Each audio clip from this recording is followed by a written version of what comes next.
Hi there. So this is another interesting project, which is data from Google Sheets to a Google Docs template. So this is the template for the 5 websites. It has some placeholders in red probably, and also it starts with this and ends with this hash. And you see these are all replaceable values. Some are graphs from the sheet, of course, and you can see this whole template. Alright, so we input our data sheets here. These are with no graphs and these are with graphs. Let me show you one of the sheets.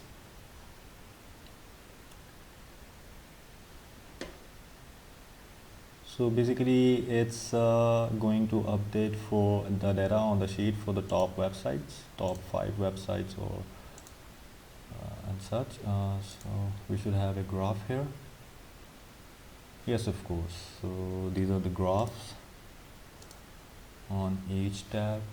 So this is how the graph sheets look, and with no graph, with same, with some similar data on sheets.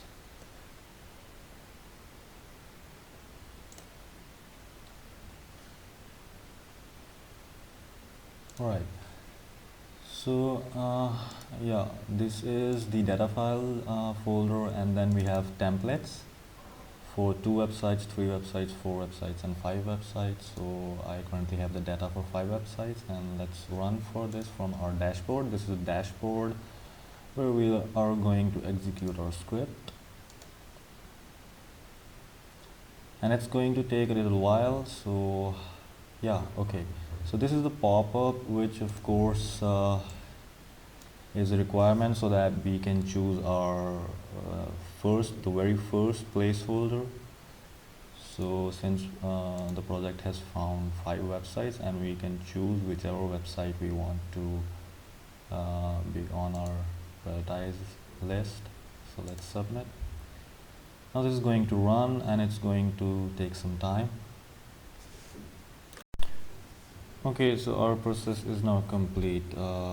We see the entry added here, and let's see our updated document against our template. So yeah, we selected Swagbucks, and let's go through. So we see all the graphs and values replaced here, and yeah, it's done perfectly. Thank you so much.